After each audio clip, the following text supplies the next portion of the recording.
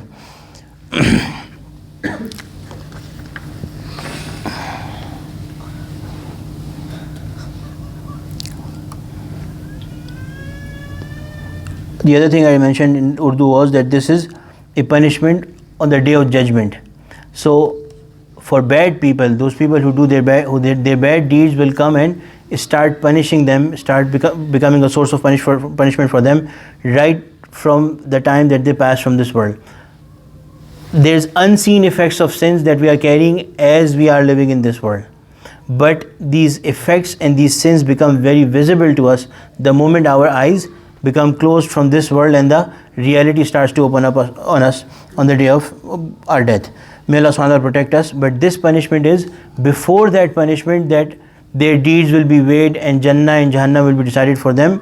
This punishment is the day of the Yawmul Hisab, that day where they will be waiting for their deeds to be balanced and weighed and their Hisab and their reckoning done. Until such time, this snake will keep on biting them, this punishment will keep on punishing them. May Allah subhanahu wa ta'ala protect us. Ameen ya Rabbal Alameen. عن عائشة قالت سمعت رسول الله صلى الله عليه وسلم يقول ما خالطت الصدقة مالا قط إلا أهلكت. حضرت سیدہ عائشہ صدیقہ رضی اللہ عنہا سے روایت ہے کہ میں نے رسول اکرم صلی اللہ علیہ وسلم سے سنا، آپ صلی اللہ علیہ وسلم فرمایا کرتے تھے کہ مال زکوٰۃ جب دوسرے مال میں ملے گا تو ضرور اس کو تباہ کر دے گا. سیدہ عائشہ صدیقہ رضی اللہ عنہا has narrated that I heard the Prophet sallallahu alaihi wasallam saying, the Prophet sallallahu alaihi wasallam used to say that the zakat, if not paid, unpaid zakat becomes mixed with other wealth, then for sure it will destroy it. اس حدیث کے دو معنی حضرت نے لکھے ہیں اور دونوں معنی ہی ان میں کوئی تصادم نہیں ہے. ایک تو یہ کہ جس آدمی پر زکوٰۃ ہو اور وہ اس کو ادا نہ کرے تو زکوٰۃ نہ ادا کرنے کی بے برکتی کی وجہ سے وہ مال اس کے باقی مال کو بھی تباہ کر دے گا. اور دوسری یہ کہ کوئی شخص زکوٰۃ کا مستحق نہ ہو لیکن مال زکوٰۃ لے لے، صرف امیر ہونے کے لیے سوال کرے اور زکوٰۃ لے دھوکے بازی سے، تو اللہ تعالیٰ اس کو جو اس کے پاس ہوگا وہ بھی اس کا ضائع فرما دیں گے. یہ مال زکوٰۃ جو غلط طریقے سے اس کے زکوٰۃ اس کے مال میں ملے گا وہ اس مال کو خراب کر دے گا جو اس کے پاس پہلے سے ہوگا.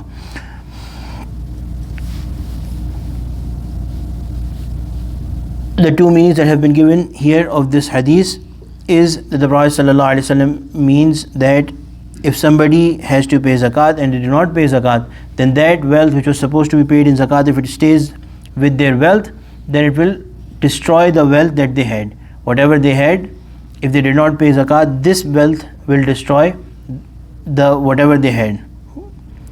And the other meaning is, which is also true and which is also applicable, is that if somebody takes zakat although they did not deserve it, they were a rich person in the terms of Sharia, they were a rich person, and in the terms of Sharia it's only poor and rich. There is nothing, maybe I have explained it before, there is nothing in between. Either you have to give zakat or you can get zakat. You don't have to get zakat, but either you are a person who is considered ghani and you have to give zakat if you have the wealth of nisab, and if you don't have it, then you can take it. Anyway, so if somebody is not eligible to get zakat and still they fool someone and get zakat out of them, then this zakat, the wealth of the money of zakat that they get, it is going to, if it is mixed with their wealth, then whatever they have, that will also be destroyed because of this sin, because of this wealth that they took, by fooling others, this zakat that they took without deserving it.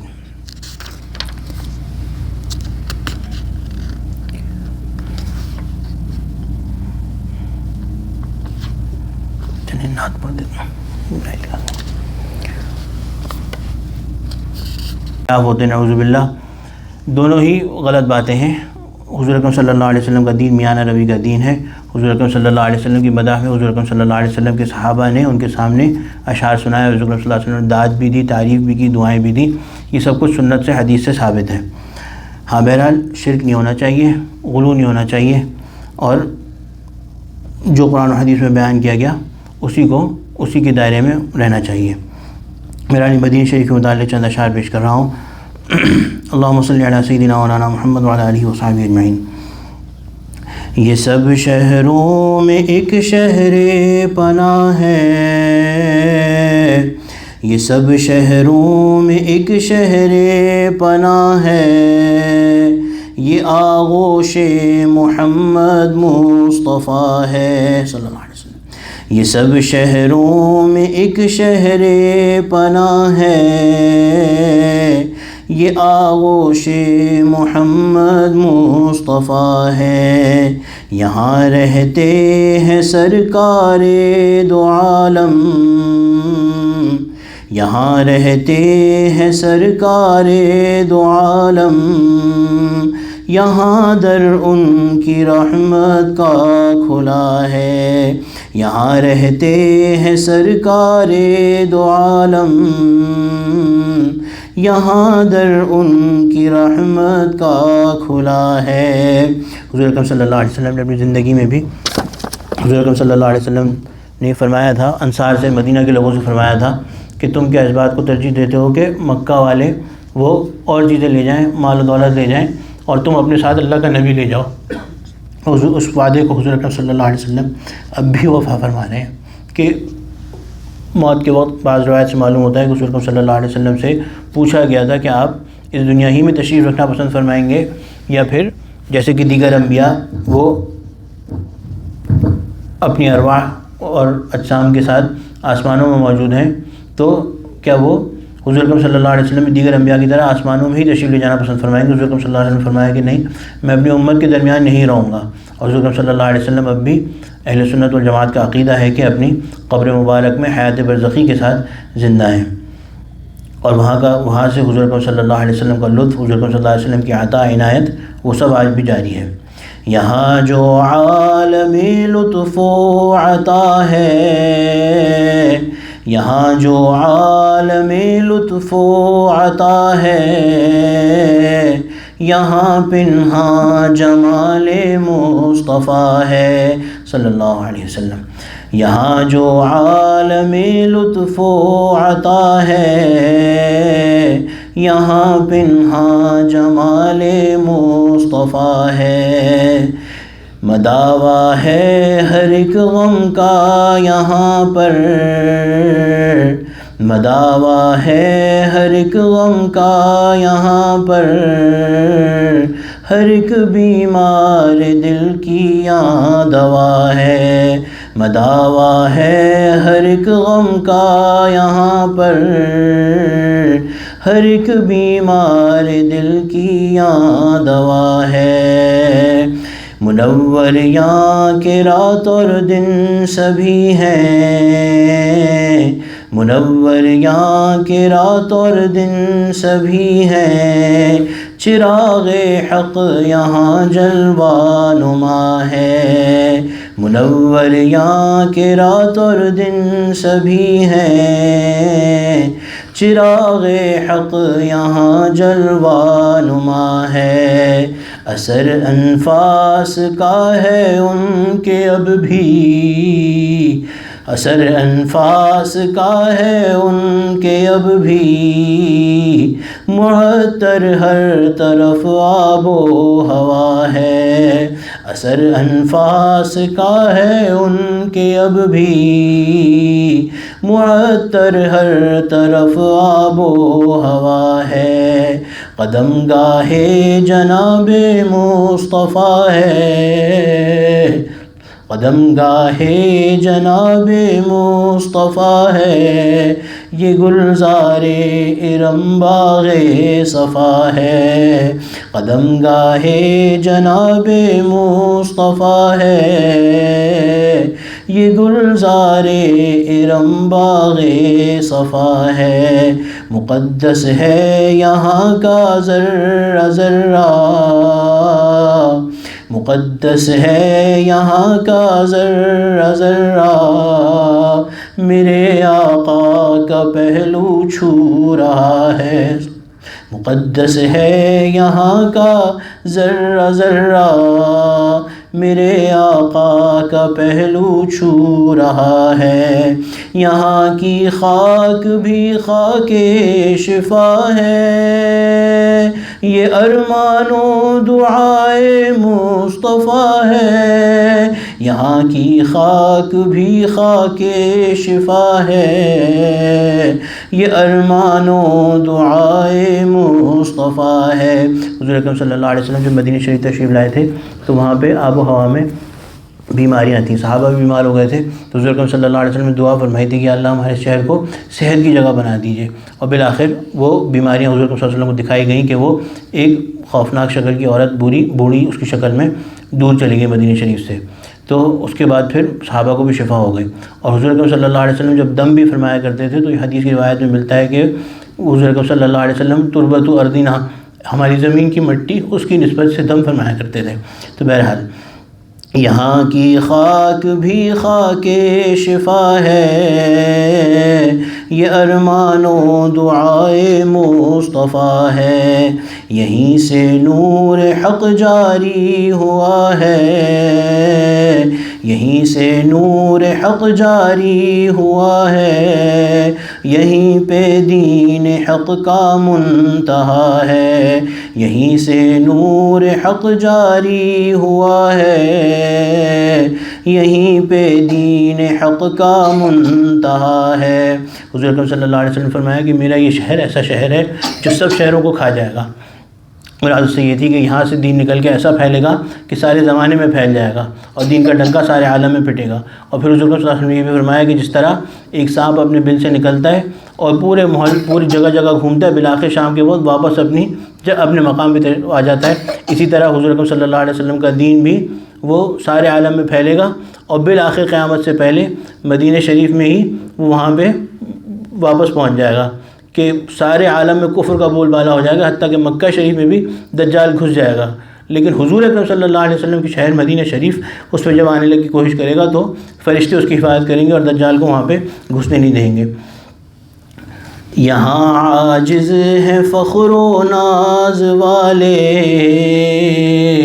یہاں عاجز ہیں فخر و ناز والے، معزز ان کے در کا ہر گدا ہے، یہاں عاجز ہیں فخر و ناز والے، معزز ان کے در کا ہر گدا ہے۔ حضور اکرم صلی اللہ علیہ وسلم کے دربار میں جو بھی فخر لے کے جاتا ہے، اپنا غرور لے کے جاتا ہے کہ ہم مدینہ شریف جا رہے ہیں، ہم بڑے عمرہ کرنے جا رہے ہیں، زیارت کے لیے جا رہے ہیں، وہ لوگ بہت برے حالات سے گزرتے ہیں، بہت بڑی آزمائشیں ان کے اوپر آتی ہیں اور مردود ہو کے لوٹتے ہیں۔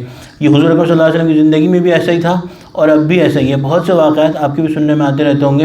ہمارے ساتھ ایک واقعہ بتاتے ہیں، ایک صاحب تھے، بڑے فخر سے اپنا سارا سب کچھ پاکستان میں وہ لپیٹ سپیٹ کے سب کچھ بیچ باچ کے ریٹائرمنٹ کے بعد گئے کہ اب ہم مدینہ شریف میں زندگی گزاریں گے، اب مدینہ شریف میں رہیں گے، وہیں پہ موت آئے گی انشاءاللہ۔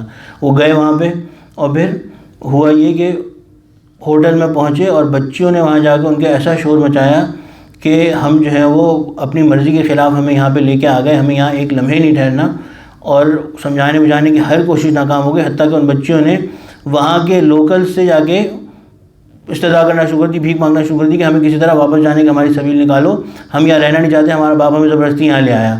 ایسے مجبور ہو کے پھر بالآخر وہ واپس پہنچے۔ خود حضور اکرم صلی اللہ علیہ وسلم کی زندگی میں بھی جن لوگوں نے فخر کیا، حضور اکرم صلی اللہ علیہ وسلم کے سامنے غرور کیا، اپنے آپ کو کچھ سمجھا، اپنے آپ کو بڑا سمجھا، ذلیل و خوار ہوئے، ابھی تک ان کا نام دنیا میں ذلت کے ساتھ لیا جاتا ہے۔ اور حضور اکرم صلی اللہ علیہ وسلم کے دربار کے وہ لوگ جنہوں نے حضور اکرم صلی اللہ علیہ وسلم کی ذات میں اپنے آپ کو فنا کیا، غلام تھے، اور ان کی غلامی پہ ہزار آزادیاں نثار کہ غلام بن کے کہاں سے پہنچے، کوئی فارس سے غلام بن کے پہنچ رہے ہیں، کوئی حبشہ سے غلام بن کے پہنچ رہے ہیں، کوئی روم سے غلام بن کے پہنچ رہے ہیں، حضور اکرم صلی اللہ علیہ وسلم کے دربار میں پہنچ کر معزز، ساری دنیا ان کا نام عزت سے لیتی ہے، کوئی مسجد نبی کا مؤذن بن رہا ہے، کوئی حضور اکرم صلی اللہ علیہ وسلم کے نام پہ جان دے رہا ہے، حضور اکرم صلی اللہ علیہ وسلم کے نام سے جانا جا رہا ہے سارے عالم میں۔ تو بہرحال حضور اکرم صلی اللہ علیہ وسلم کے ایک صحابی ایسے جنہوں نے اپنے آپ کو مٹایا ہوا تھا، وہ بھی انتہائی معزز ہیں۔ حضرت ابو ذر غفاری رضی اللہ عنہ ایک مرتبہ حضور اکرم صلی اللہ علیہ وسلم کے پاس تشریف لا رہے تھے، تو وہاں جبریل بھی بیٹھے ہوئے تھے۔ تو جب ابو ذر غفاری رضی اللہ عنہ آنے لگے تو جبریل علیہ السلام نے کہا کہ یہ ابو ذر آ رہے ہیں۔ تو حضور اکرم صلی اللہ علیہ وسلم نے ان سے پوچھا کہ آپ ابو ذر کو جانتے ہیں؟ آپ کیسے ابو ذر کو جانتے ہیں؟ استعجاب کا اظہار کیا۔ تو انہوں نے کہا کہ ہمارے یہاں ابو ذر آپ کے ہاں جتنے مشہور ہیں اس سے زیادہ ہمارے یہاں مشہور ہیں۔ حضور اکرم صلی اللہ علیہ وسلم، حالانکہ ابو ذر غفاری رضی اللہ عنہ وہ مشہور ہے اس بات میں کہ اپنے آپ کو بالکل مٹایا ہوا تھا، تارک الدنیا تھے، بالکل دنیا سے دور بھاگتے تھے، کوئی مقام نہیں، کوئی مرتبہ نہیں، کوئی شوشہ نہیں، بلکہ بعد میں جنگلوں میں جا کے رہنے لگے تھے۔ اور ان کی عزت کیا ہے کہ جبریل امین علیہ السلام کہہ رہے ہیں کہ یہ ہمارے یہاں زیادہ جانے جاتے ہیں، زیادہ بہتر جانے جاتے ہیں، اور اسی وجہ سے جانے جاتے ہیں کہ انہوں نے یہاں مٹایا ہے اپنے آپ کو، لصغری ہی، اپنی عاجزی کی وجہ سے، اپنے آپ کو مٹانے کی وجہ سے یہ ہمارے یہاں زیادہ مشہور ہیں، اتنے مشہور یہاں نہیں ہیں جتنے ہمارے یہاں مشہور ہیں۔ تو بہرحال یہاں عاجز ہیں فخر و ناز والے، معزز ان کے در کا ہر گدا ہے، قدم بوسی کی خاطر پھر میں جاؤں، قدم بوسی کی خاطر پھر میں جاؤں، جو بلوائیں فقط ان کی عطا ہے، قدم بوسی کی خاطر پھر میں جاؤں، جو بلوائیں فقط ان کی عطا ہے، میرا مدفن بھی قدموں کے تلے ہو، میرا مدفن بھی قدموں کے تلے ہو، بسد عجز و نیاز اب یہ دعا ہے، میرا مدفن بھی قدموں کے تلے ہو، آمین، بسد عجز و نیاز اب یہ دعا ہے، یہ سب شہروں میں ایک شہر پناہ ہے، یہ سب شہروں میں ایک شہر پناہ ہے، یہ آغوش محمد مصطفیٰ ہے صلی اللہ علیہ وسلم۔ اللہم صلی علی سیدنا مولانا محمد وعلی آلہ وصحبہ وبارک وسلم۔ ربنا ظلمنا انفسنا وان لم تغفر لنا وترحمنا لنكونن من الخاسرین۔ ربنا تقبل منا انک انت السمیع العلیم وتب علینا انک انت التواب الرحیم۔ یا اللہ، please grant us an immense love with the Prophet صلی اللہ علیہ وسلم.